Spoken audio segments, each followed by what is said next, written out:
Hello, everyone. So before, Hello. hi. Oh, Balakrishna, how is life? All good here. How about you? How's everything going for you? Great. I've started to travel a little bit. So right now I'm in Yokohama and Tokyo. I was at Sony headquarters for a meeting today. It was fantastic. So, Nice. yeah. How did your post-dated Golden Week go? Good. but I slept a lot. So is it a good holiday when you sleep for half of it? I'm not sure. I think maybe yes. It really is. Yes. Looking at how much you work and how many meetings you attend, I think sleeping for half of your vacation is really needed. Thank you, Balakrishna. Yeah. And by the way, thank you for starting with already the promotion of the training. That's right. So I'm going to reply to an email with Dan, including you, as we basically work on the press release. Great. That sounds good. Super excited for this course. It looks more and more beautiful than our previous course. It's amazing how much work you and Yari and Martin put into it, especially you. Don't exclude yourself, please. Even you did a lot of things in the beginning. A little bit. A lot. And it's I think we might have the best course we've been able to do. It's very exciting. Yeah, and all the changes which Magdalena has brought with respect to images and formatting, they also look quite beautiful. So huge thanks to the design team. Yes. I think that's we're so fortunate to have their support.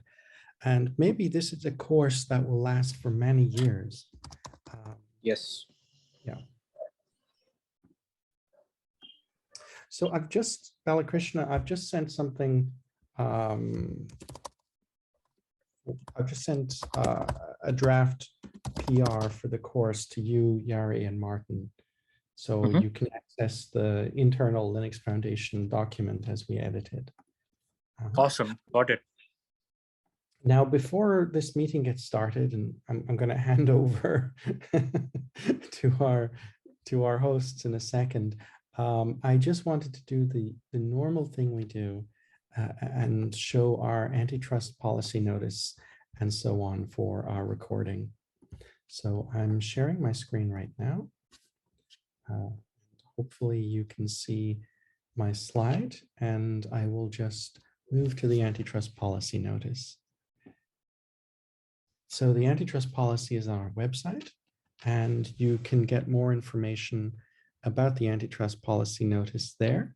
And if you have questions, you can ask them at any time. All right. I will hand over to our hosts at MCA to get the meeting started.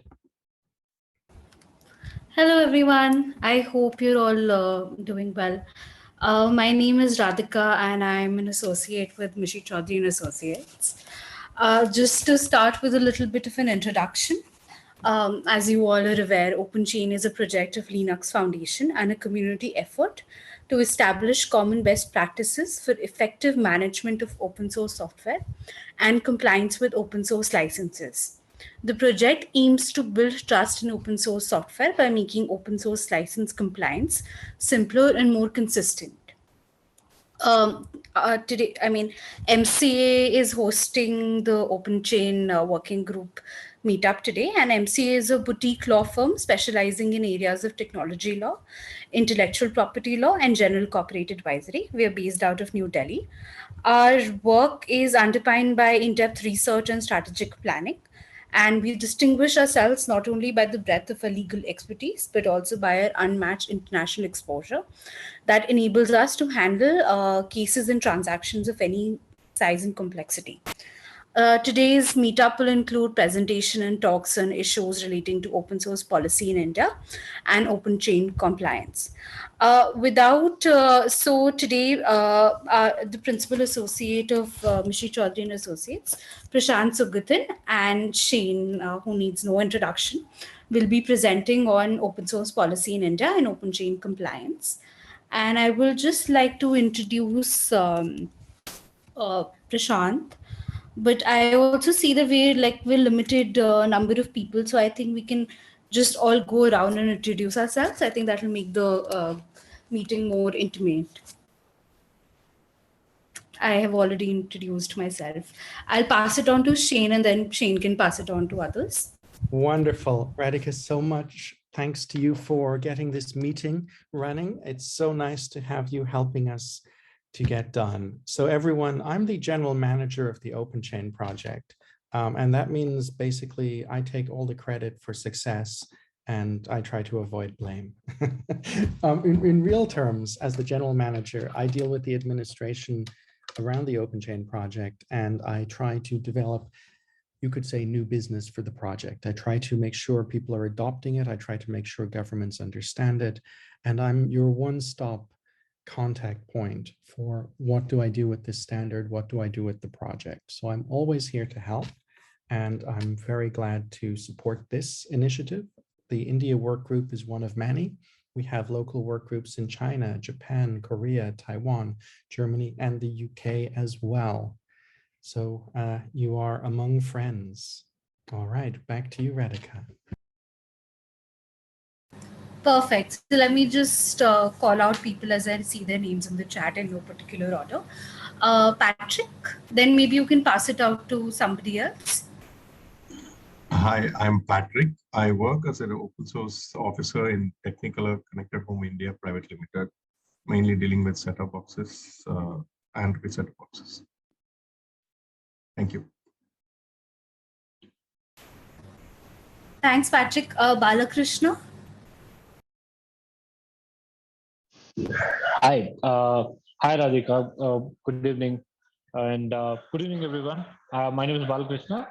I have been working with open source for close to 7+ years now, and recently I joined Pega as the principal open source consultant or principal open source compliance engineer, and I'm also part of OpenChain education board.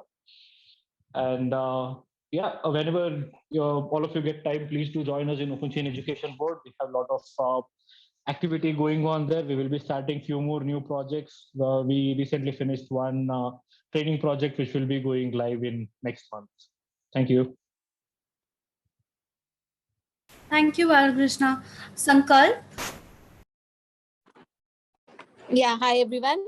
My name is Sankalpa Menon. I have around 11.5 years of experience in open source compliance, and I work for Here Technologies as a lead software engineer. Thank you.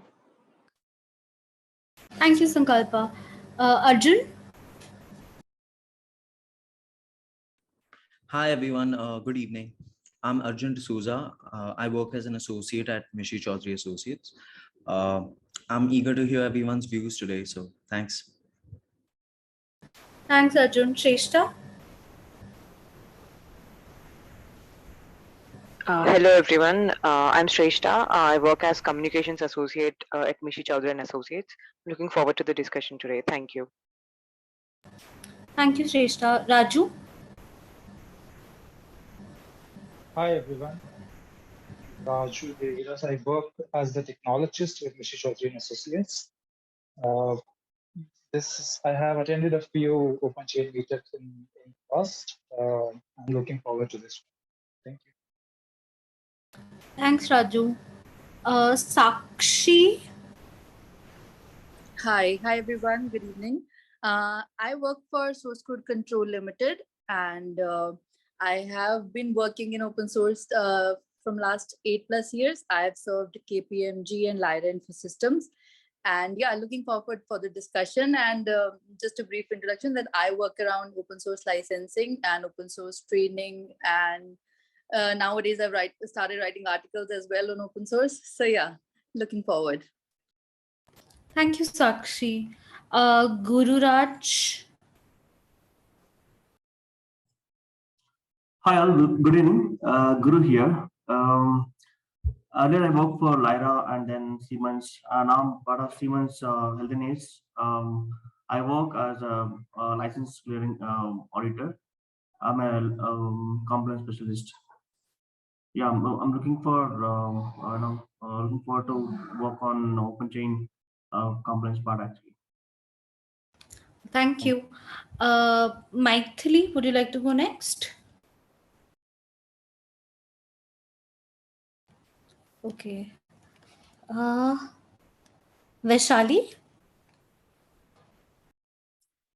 Hello, good evening all, and good evening, I think, for the people in. So I'm Vaishali here, Vaishali Avhad. I have 10 plus years of open source license compliance experience. And at present, I'm working as an independent open source license compliance expert.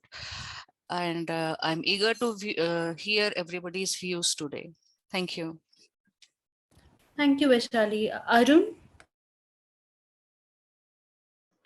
Yeah, hi everyone. Arun Narageshan here. I work for Siemens Healthineers, and I was quite active in the OpenChain India work group, I think from its inception, and have been in touch with Prashant for some time, and a few other familiar faces here. So looking forward to the meaningful discussions here.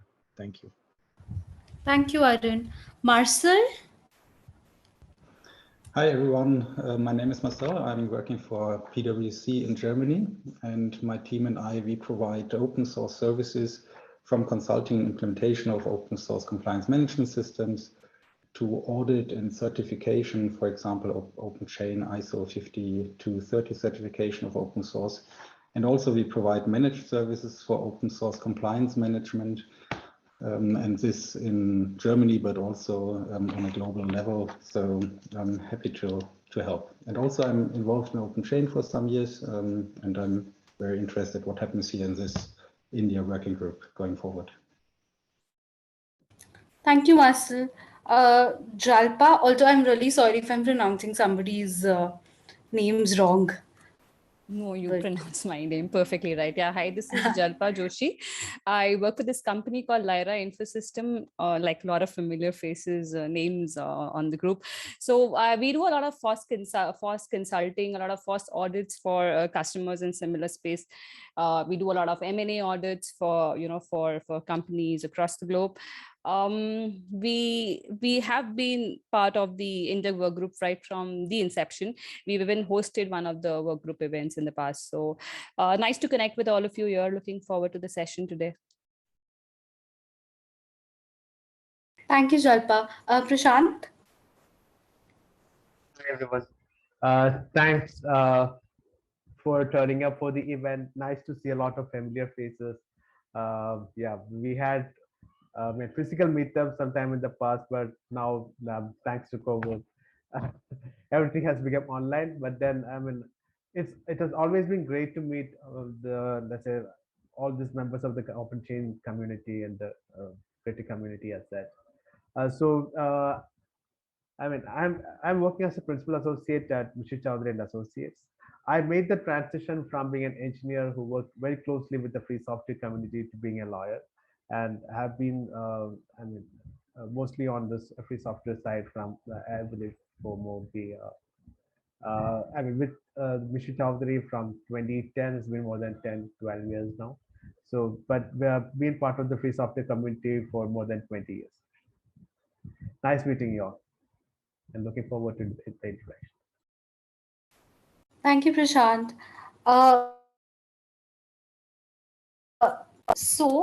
Steve, I think. Hello all. I'm Stephen Kilbane. I'm based in Edinburgh. I'm working for Analog Devices, and I'm in the process of setting up our open source program office here.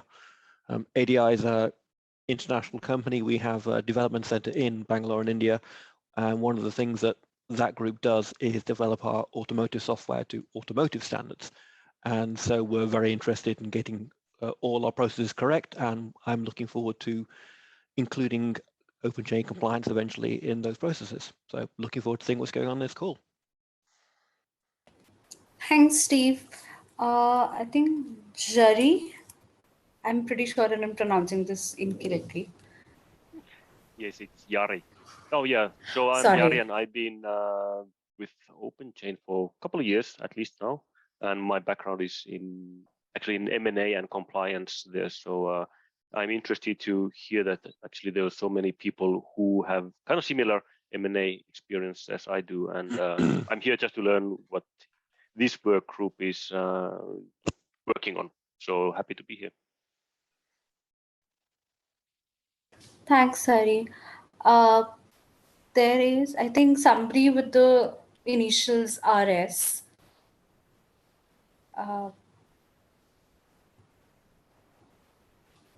You can go ahead and introduce yourself.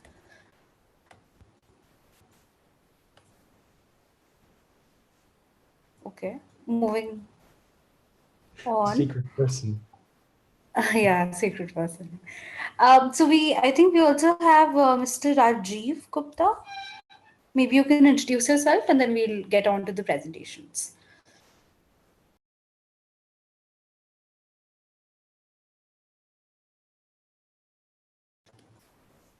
Okay then. Please feel free to. Hi everyone. My name is Rajiv Gupta and I head the Geo Intellectual Property team. Thank you for inviting me. And it's my pleasure to be here to really explore and share views on the open source compliance as well as open source new learnings in terms of the newly passed ISO specification. And thank you so much for allowing our participation. And thank you for sending the invite. It will be really great learning session for all of us. Thank you so much. Thank you, Rajiv. I don't think anybody else is left. Please correct me if I'm wrong. Please unmute yourself and introduce yourself if I've missed out on your name. Okay then. Please also feel free to use the chat option as freely as you may want to. Again, it's an intimate group, so we're hoping to have like a very intimate discussion. I will now move on to to introducing Prashant, which he's already done an excellent job of. But and then Prashant can take us through the open source policy in government institutions in India. So Prashant is a principal associate at Mishi Chaudhary and Associates. He's a lawyer with years of practice in fields of technology law, intellectual property law, administrative law, and constitution law. As he mentioned earlier, he's an engineer turned lawyer and has worked closely with the free software community in India. And he has appeared in a number of landmark cases before various tribunals, high courts, and Supreme Court of India. He's also deposed before parliamentary committees on issues related to IT Act and net neutrality. Over to you, Prashant. Good evening, everyone. Yeah, good morning, depending on the where you are joining from. We thought we'll have an initial discussion on the open source policy in India, specifically with respect to various state governments and the union government. I mean, thanks to the excellent work done by the free and open source software community in India, we have seen a lot of adoption of open source software in India. I mean, if you look at any software service or software product for that matter, government is a major customer. The same with India, where the Indian government's IT spending is projected to be to the tune of $8.3 billion in 2022, and this is only be going up over the years. So, with the policy that we have, a large part of it will be in the area of open source. Most of the software will be developed using open source tools, and definitely that is where the compliant usage of open source becomes very important. But if you look at the policy and how the whole, let's say, the reliance on open source and use of open source happened over the various years. In fact, in 2012, we had the first policy on IT, I mean, which talked about providing support for open source technologies, open standards, etc. That was a major development as such as this put in black and white that the government will be supporting open source. And this was followed by various standards over the years. For example, there have been standards on open standards for e-governance. There was a policy on adoption of open source software for the government of India. And this is very important because this mandates that the government will only use open source software. I mean, unless there are specific cases where there needs to be a use of proprietary software, the policy remains that the government will only be using open source software. And this has been thanks largely to the efforts of the various free software communities in India. For example, organizations like the Free Software Foundation, Free Software Movement of India, they have done excellent work in talking to various state governments, the union government, etc. I mean, essentially talking about the importance of using open source software, the kind of freedoms that free and open source software provides. So this has been the reason for such adoption of open source in government, such policies by not only by the central government, but also by the various state governments. There also was a major tussle with the proprietary vendors and the open source community with respect to adoption of open standards. In fact, there also the Indian government took a clear stand that the government will only be promoting open standards, and this also is written in the policy of open standards and e-governance. So over the years, there have been consistent support for open source in the government. So this is also seen in the policy on device drivers for procurement of hardware.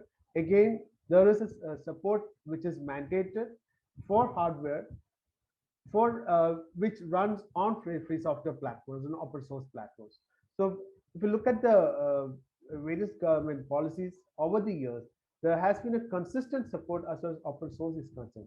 But one problem that you often find, although there are various policies which lay down or mandates adoption of open source software, but in practice, that often has not been the case.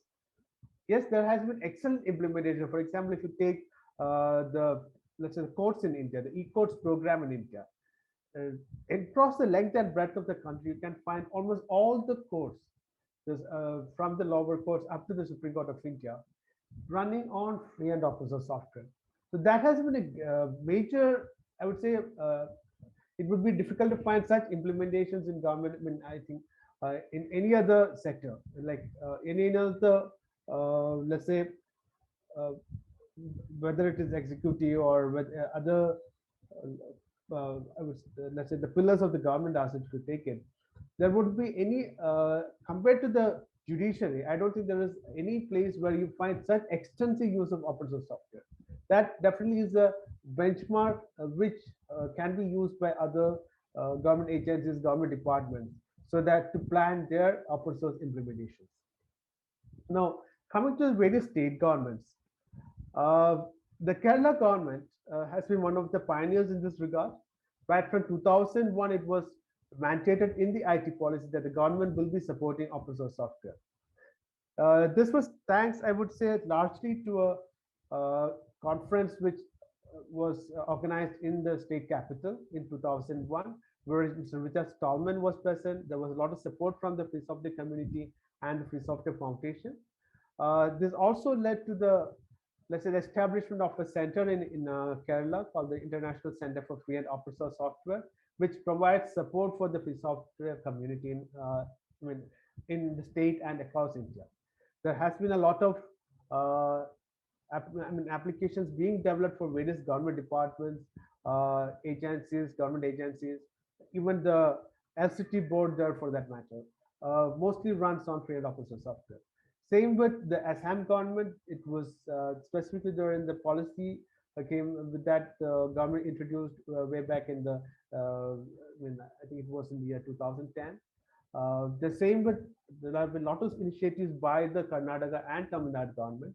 Again, with the Tamil Nadu and the central government, there was NRC force, which was there in Tamil Nadu, which came out with a mostly nice kind of an implementation. Then there have been various initiatives in the education sector. So if you look at the various state governments across India, they have a lot of support for the free and open source software as such. So at this as state government level and also at the central government level. But yes, sometimes when it comes to the actual implementation, this implementation often lacks what the policy says. although the policies mandate that the open source, let's say, has to be used, but when it comes to practice, many of the state governments, many of the central government institutions, unfortunately don't follow this as far as the policy is concerned. But the practice, you would say that there is a lot of mismatch between the policy and what happens in practice. So that is one area where I believe the free software community can do a lot. The open source community can do a lot, so that there is some kind of an audit process where the policy is tried to, let's say, we try to match what happens in the ground level with what is there in the policy. So if the whatever mismatch is there, that is where I think we need to maybe talk to the government, make them understand that, I mean, with the current state in which the support for open source policy, I mean, open sources, I don't think there's a reason for the government to look at other standards, other vendors as such. So almost all the software companies now provide support for open source.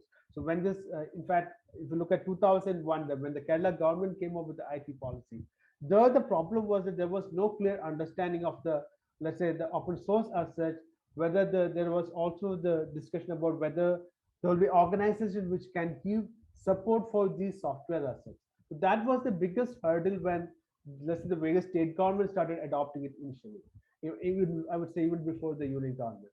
But that has changed a lot. It's just, I mean, across the corporate world, everyone uses free software. So you can't think of any there's a development happening without use of open source stack. So that is the stage that we are in. Definitely there requires a lot of support to be given to the government. And yes, we also need to ensure that all these implementations are compliant with whatever licenses are, let's say, used by these softwares. Thanks a lot. And over to you, Radhika.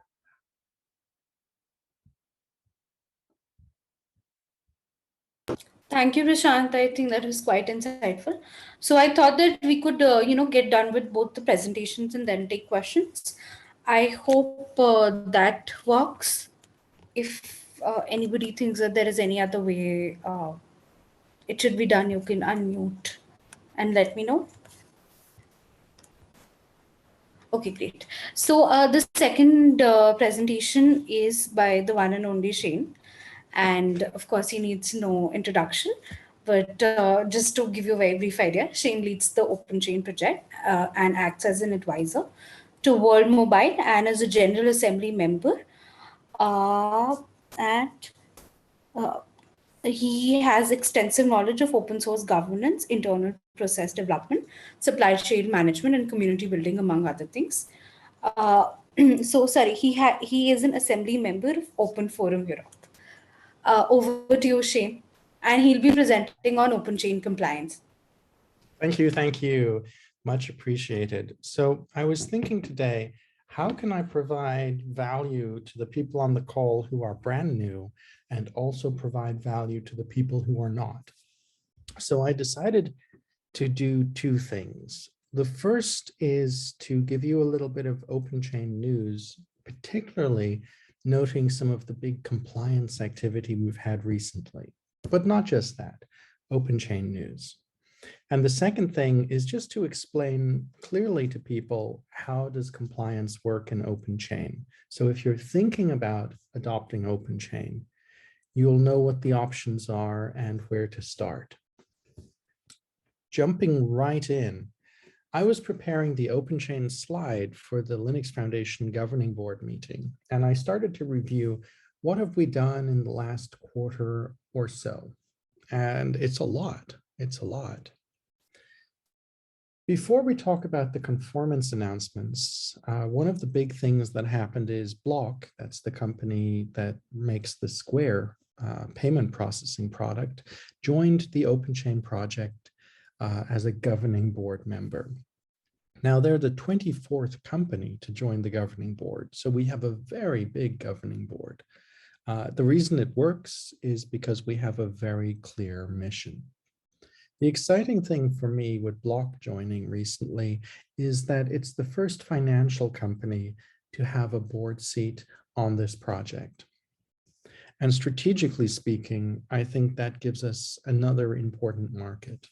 We have consumer electronics, we have automotive, we have embedded, we have infrastructure, we have internet and cloud technologies, with silicon companies, telcos, but financial tech is great as well.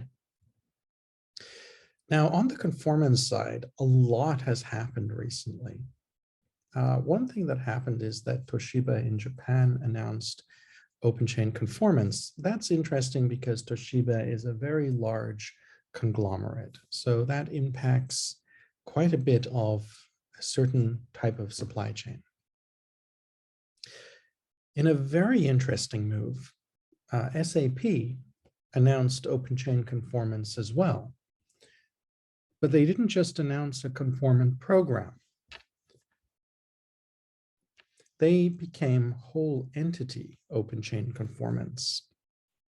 So the entire company meets the requirements of the OpenChain standard. This is significant because SAP touches 87% of global trade with their logistics management technology.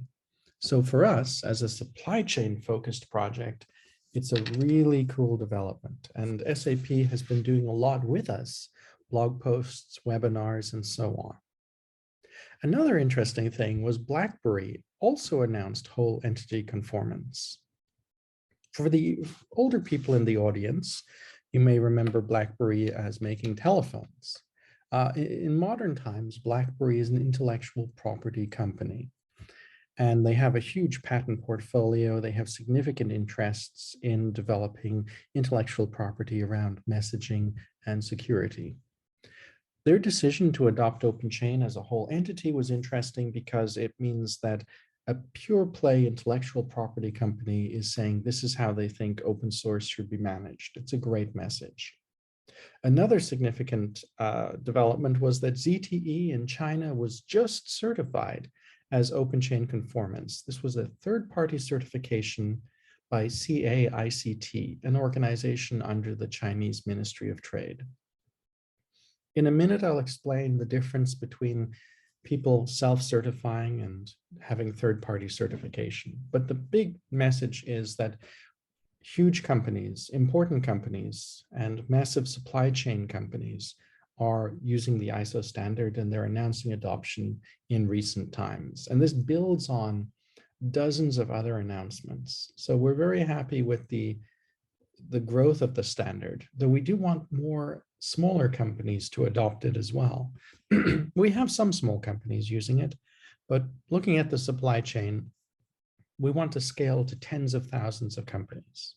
So there's a lot of work to be done. And especially with smaller companies who might need help, we want to think about how to do that. Now, I also wanted to mention that we have a potential sister standard to our license compliance standard. We basically will make a decision at the end of June with our steering committee. Do we make a sister standard for security? Do we publish that? And this would be very similar to our license compliance standard with just a few changes for security focus. We've been working on this in one way or another for around a year. So we're pretty confident with the approach. We just want to make sure that it's the right time for the market to do this. Finally, OpenChain has been running a lot of summits recently, and our security summit, our IPR summit, and M&A summit all got quite good audiences and great feedback. So we're happy, basically, that OpenChain is continuing to have a strong leadership around the vision of a trustable supply chain. And in the end, using our standard or just using our reference material, it's about making the supply chain more trustable. So we're pretty happy with how this is going. Okay, let's move into the conformance thing, certification. If you're looking at adopting this ISO standard, what are your options? And there's basically three options. The OpenChain license compliance standard is something you can self-certify. You can do self-certification, which means you do it yourself. You can have independent assessment, and you can have third-party certification.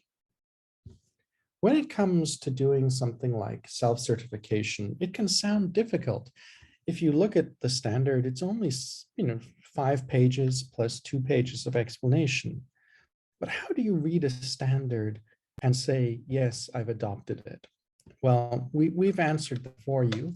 We have an online web app, and you can also download the questions that makes everything yes, no, and just a series of questions, yes and no. And if you answer yes to everything, you meet the requirements of this ISO standard. You are self-certified. So this is the great, useful tool to get started and get yourself certified. It only takes a little time to fill out the questionnaire. And if you need to answer no to some questions, you discover where you need to invest more time to improve your processes. The great thing about self-certification questionnaire is that you don't have to use it to adopt our standard. You can also use it just to do an analysis of your current maturity in license compliance and conformance. In fact, a lot of companies do that. Around half of the companies using the questionnaire are doing it for essentially internal checking and optimization. After a while, they might choose to certify, but you don't have to. You can just use this technology and this solution. So this is the best way to get started with OpenChain conformance. There's also independent assessment, and that's, well, it's basically where a law firm or consultancy looks at how you have self-certified and maybe offers suggestions for improvement. So this gives you a slightly different approach. Of course, you end up paying a third party, someone like a law firm or consultancy, to get their opinion. But the advantage is it's a completely different set of eyes. So some companies like this as a way to sanity check.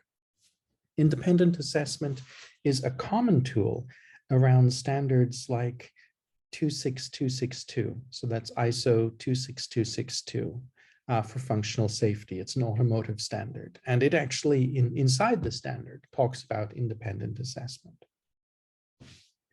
Now, the third option is third-party certification. And this is where a certifier collaborates with your company to design the conformant program. So this is where, rather than you self-certifying, a third party comes in and helps you certify. And if self-certification is the most just me approach, third-party certification is the most someone else approach. And third-party certifiers are certifying companies around the world. Like I said, recently ZTE got certified. And indeed, on this call, by way of example, I know at least one other third-party certifier is there. It's Marcel's team at PwC also offer global third-party certification. So you have these three options. You can do your own self-certification. That's the most common choice. You can do independent assessment, and you can do third-party certification. We have a lot of support. And this link here allows you to get started really quickly and really easily. It tells you about these three types of certification. It links you to all the places you need to go. And of course, our community has frequent meetings that can support you. So in short, OpenChain is really busy. We have a big board. We have lots of people certifying. We have really cool stuff also happening around security. We have summits. And it's a community that is yours. So please be part of it. Jump into the website, get started, look at conformance, but also join our community calls and so on. All right, I'll wrap it up there. And naturally, if there's questions or comments, I'm happy to take them. I'll also be dropping this presentation into the chat right now.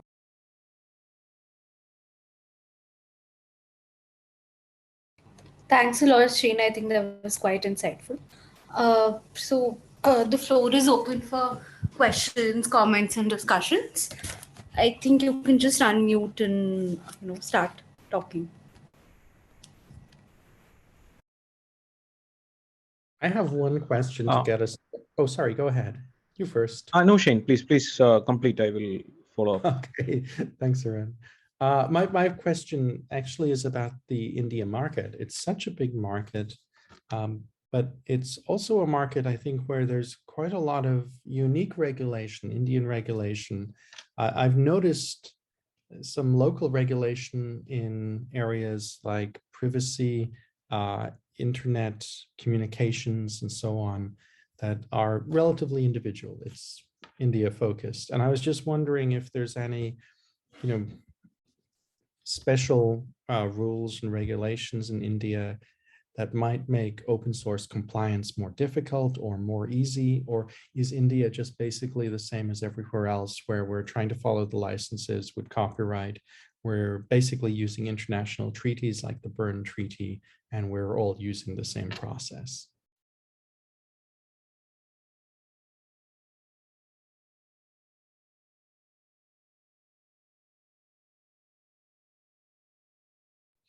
Everyone's like, I don't want to answer that difficult question. I will try to answer that. Okay. I mean, as far as the legal framework is concerned, I mean, copyright law is almost the same across the world. So the same applies to it, although we have definitely a separate legislation with respect to copyright. The principles under the Berne Convention will definitely apply. So, but then, yes, there are other issues which you talked about, like privacy, data protection, etc., which there's a lot of uncertainty. So those are, I would say, other laws. But when it comes to things like copyright, I would say there is more uniformity with what is there in other parts of the world. That's really good. To add on, Shane, to add on to what Prashant mentioned, one other point is India, when we take it from a technology point of view, we do have a lot of larger organizations, and there are R&D organizations based out of India. So mostly all of these large conglomerates follow what they have set up at a global level. So most of the time, the local regulations, apart from what is mandatorily required, doesn't come into effect, because the global rules, supersedes or take more prominence over the local ones. Because this was very evident when we were implementing the GDPR requirements, because even though it is said to be limited to the European citizens, but since we are also the R&D organization is very much closely linked to the global one. So mostly all the organizations go by their global regulations. Excellent. Thank you. That's really good. And Arun, you also had a question or comment, I think. Yes. Yeah. I think this is related to the educational group. I think I participated in one or two, or maybe very less meetings, but I do see the I saw the latest document which we have created, like with the content for the training. So is this already available in the Linux training group, or is it yet to be implemented? Because I have seen only the draft. It's a really good question. So we have two training courses, and the first one is available, but it's a relatively basic one. And Arun, I think you may have seen the newer course. And basically, the newer course dives deeper into managing open source compliance. And that is provisionally scheduled to be launched on June 7th. So basically, we have one course right now, and a second one is due to be really soon out there. Just to show everyone really quickly, the existing course is here. Shane, the one which is coming up, would it be a free course, or would it be would it have a fee? Nope. Okay. So the OpenChain project is really keen to make everything super cheap, usually completely free.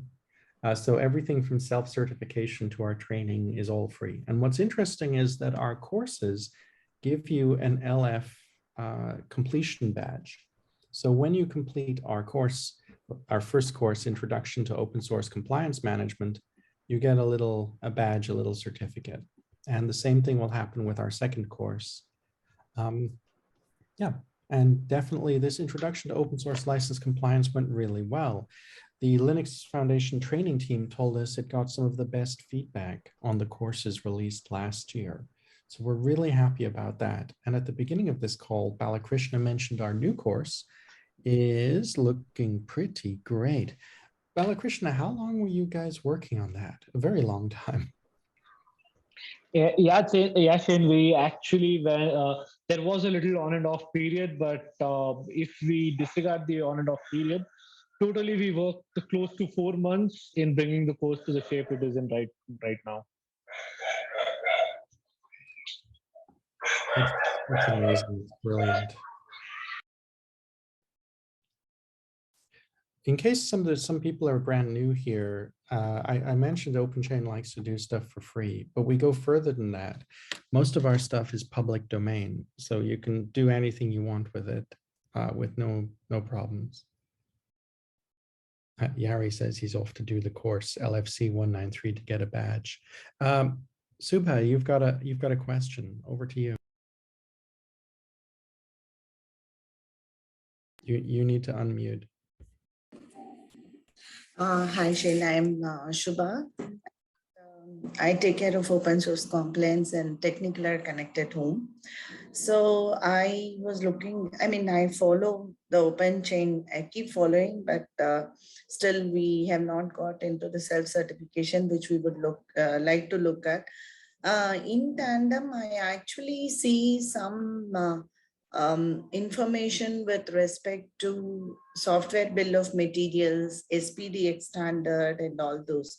So can you please throw light on the connection between OpenChain and SPDX? How much it is connected, or are these two different standards? I would like to get more information on that.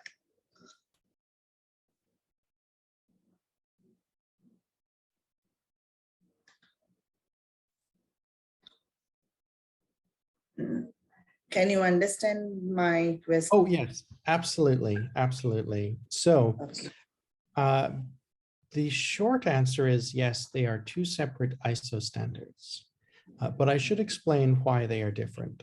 So OpenChain is a very high level process standard. And this means that it says put a process inbound, put processes internal, and put processes outbound. And it doesn't tell you what to put inside the processes. It's very flexible. It says, have a process to identify software. Have a person responsible for responding to requests internally about license compliance. And then you decide how specifically you do that.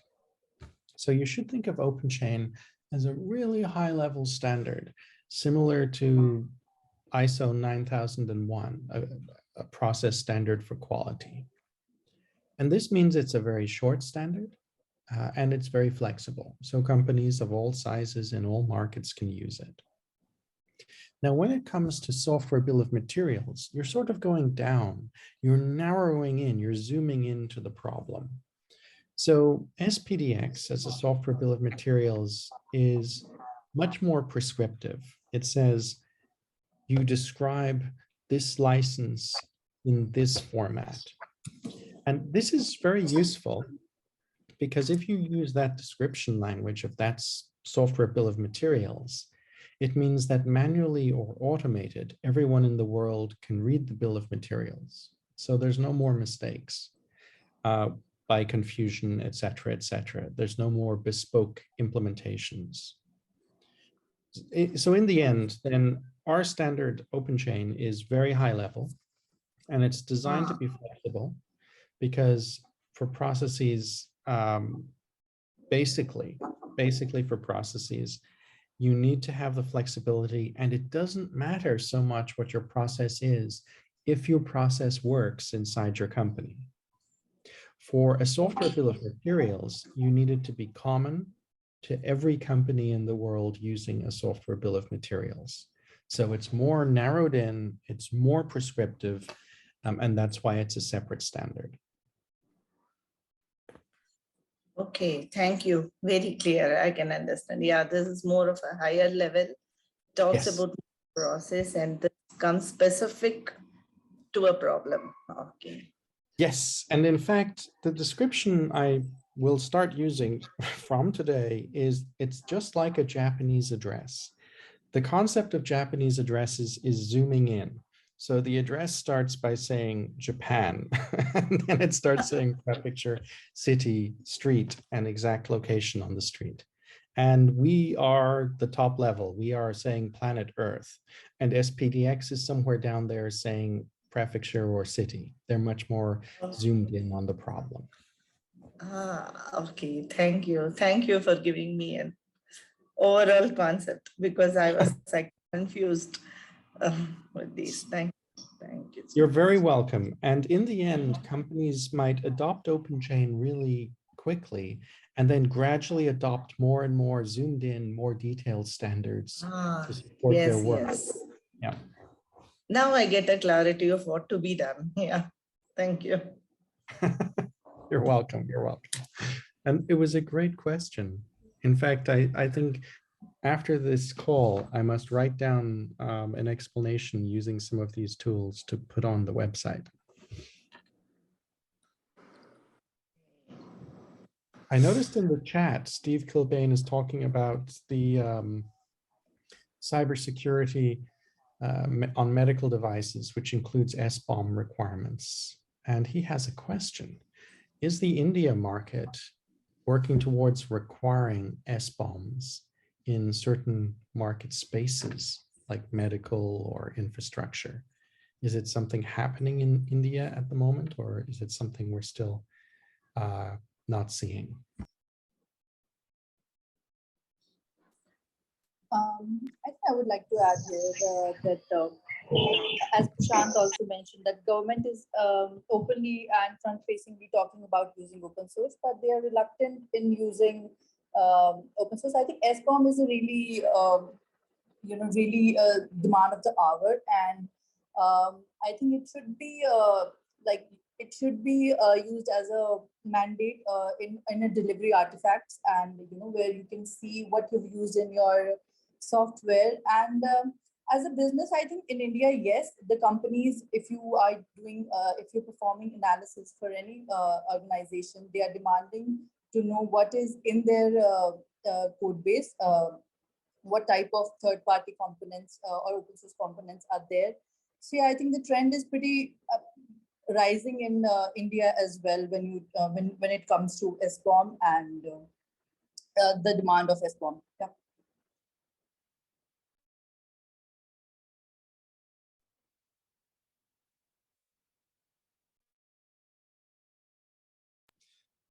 Actually, just Now, to add to Alec, what Sakshi, sorry.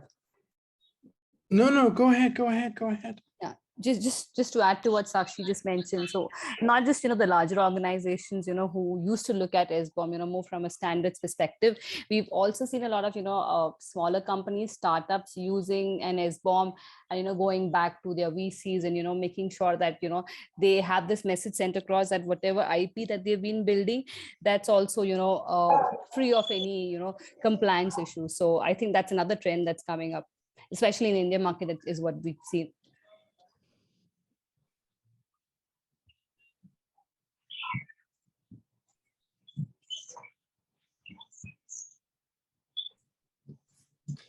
I noticed that Balakrishna made a note that companies in India are basically, of course, because of the international focus, addressing the US SBOM discussion as well. So I guess the companies are working on it quite hard. Yes, Shane. So I worked with a couple of companies, where I was employed and currently employed.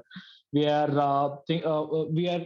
looking at the impact of how far should we go with the SBOMs, and there are some shortcomings in SBOM which we see, and have also put across this concern with SPDX community, I guess, a year ago, and looking forward for those solutions in the upcoming SPDX specification. So probably the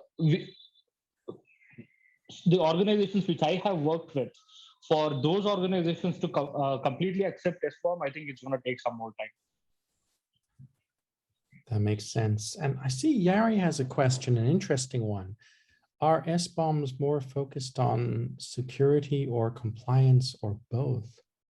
And I think other people are more experienced to talk about this, but I would note that a lot of SBOM stuff started in license compliance, but some started in security. So SPDX started in license compliance, but CycloneDX started in security. That said, for instance, SPDX is around 10 years old and it's quite mature, and it has optional modules, and it also covers security. But I guess we can say the older SBOMs seem to focus on compliance, and the newer ones seem to focus on security. But now any successful SBOM will need to do both. A question from Vaishali. So he notes that NTIA has declared 7 types of data as a minimum requirement for SBOM. And is there any chance OpenChain can come up with a fixed set of data, what goes in SBOMs? Yeah, so SPDX, that's their responsibility. But in practice, OpenChain spends a lot of time with companies in the supply chain being very practical. And our community is what contributed the minimal subset of what's required in an SBOM using SPDX.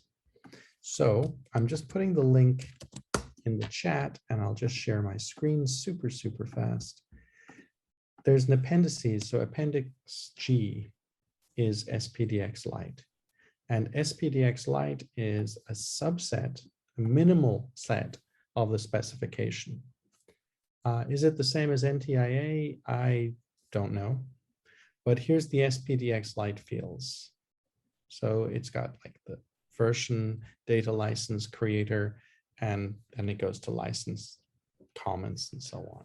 But the total size is, of course, it's not the same as NTIA with 7 pieces, but it's not that big. And the reason this was created is because quite a few companies aren't sophisticated enough to capture huge amounts of information. And quite a few companies make SBOMs manually. So this was designed to be a minimal subset that you can use manually, you can use in spreadsheets, and you can actually do it without having massively complex processes. Arun, I see your hand is up.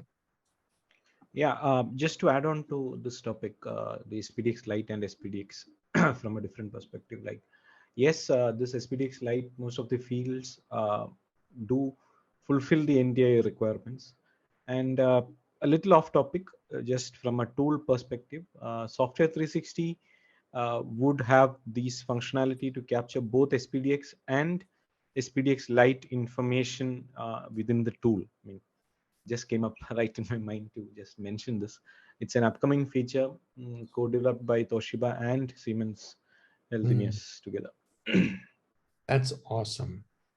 And when Toshiba and Siemens are doing something, for everyone's perspective, that means 2 of the largest infrastructure companies in the world on 2 continents who have to do massive long-term support are working on a problem solution that will be useful for everyone.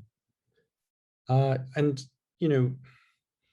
when it comes to questions of SBOMs and questions of what to do, our community can help you at any time. And if you need specific company advice, don't forget there's a massive partner community as well. And this partner community, they're not just companies selling things, they've got a commitment to help our community, to explain what's going on and support you, including in India. Of course, MCA is a partner. And there's all types of things. There's all these law firms around the world. There's service providers around the world that can provide you with things like consultancy and so on. There's the vendors who are tooling companies. And as you can see, basically all the major vendors are partners. And there's third-party certifiers all around the world. As I said, Marcel's on the line. So you can go to these companies as well if you need, very specific company advice or company support. But you can also ask our community at any time for support, and that's what we're here for. Naturally, if you ask a company to give you help, like provide a service, they'll charge for it, but you can get great support for free across our community. And of course, our partners can also just provide you context as well regarding your options if you are considering commercial support. Now, I saw there's one question for Prasant. It's from Sankpala. Sorry if I mispronounce your names. I do apologize. No. So Prasant, oh, sorry. Yeah, please go ahead.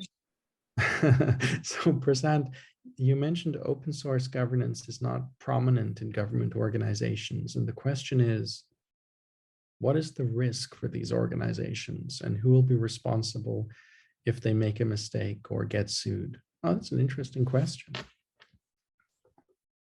Yeah, that definitely is a difficult question to answer as to who could be held responsible for this company.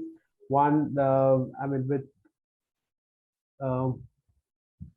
most of the software being built by, let's say, third-party vendors, there's a chance that they could also be held liable for, let's say, any problems with the software which is developed for the government by these organizations. So the liability could also be for these companies as well. But again, when it comes to definitely there's a problem with a lot of development happening in the government also. It's not just the companies. There's also a lot of work which is happening within the various government agencies, government departments, etc. There are also government or companies which are in the software development. That's absolutely. So I don't think there's like a straight answer to it. I'm sorry if I have not answered it properly. Well, there's also, and this is half serious, there's also the thing, governments specifically are very difficult to to sue. Yeah, that's true. Yeah. What a great meeting. We've covered so much. That's amazing. So I guess it's time to hand over to Radhika to wrap up the meeting. Thank you so much, Shane. Oh, sorry, Radhika, just one last question to Shane. Yeah. The Compliance Summit 2022, I mean, I see that as a live event, which is there in the Linux event page. So would it be just only the physical event, or would it be also a virtual event? Because I don't see the virtual tag in it. Right. So if we're having the Open Compliance Summit as a physical event, we won't do it virtual. And the reason will be, of course, there'll be some talks at the event. Hello. But the main focus of the event will be to have networking. So you'll find that at least half the time of the event will be hallway meetings and similar. So it will be physical only if we're physical for that reason. But I will talk with the Linux Foundation team about whether we can provide the talks virtually. And I will check that out. But honestly, the main value of the event is face-to-face. And I realize that's not perfectly convenient, but it's just how we've found the maximum value for the people. Yes, I agree to that. Thanks, Shane. Oh, yeah. You're welcome. Suber asked, where will the Open Compliance Summit happen? So it's happening in Japan. So it's very Japan, convenient. okay. Very convenient for me. And the reason is this summit started with the Japanese companies, and they've continued to run it over the years. Okay. Oh, thanks for the link. You're welcome. And there's It one happened in more. India. Well, here's the thing. There's no reason we can't do more open compliance summits. So maybe we can make a plan next year to have an open compliance summit in India, and maybe one in Europe and one in North America. So 4 perhaps, and who knows, maybe China as well. Shane, question on this one. I mean, there is this open source summit in Europe, in Dublin, in September this year. Yes. Will it also be a track for OpenChain? So I'm talking with To-Do Group, and I expect to have a phone call where there's an OSPO track. And I said to To-Do Group, how about we combine OpenChain and To-Do Group in the OSPO track, and we put the OpenChain talks there.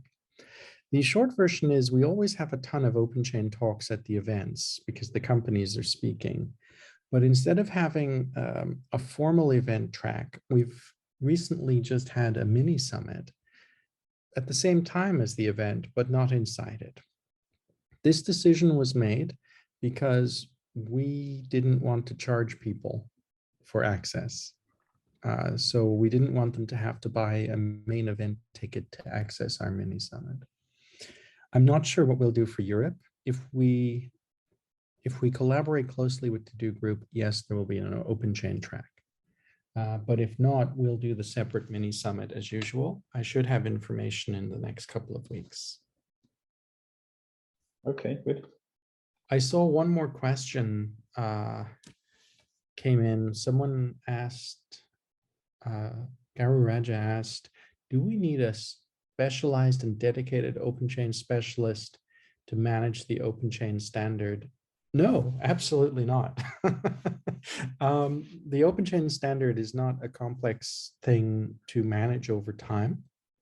And the processes we suggest will just fit into your normal processes anyway. You might have to add 1 or 2 things, but mostly your OpenChain conformance will just be invisible. It will just be part of your general inbound, internal, and outbound process management. So no, you don't need dedicated people. It's not a cost center. The adoption phase, you might have to add a couple of things. For instance, many companies need to add an open source policy.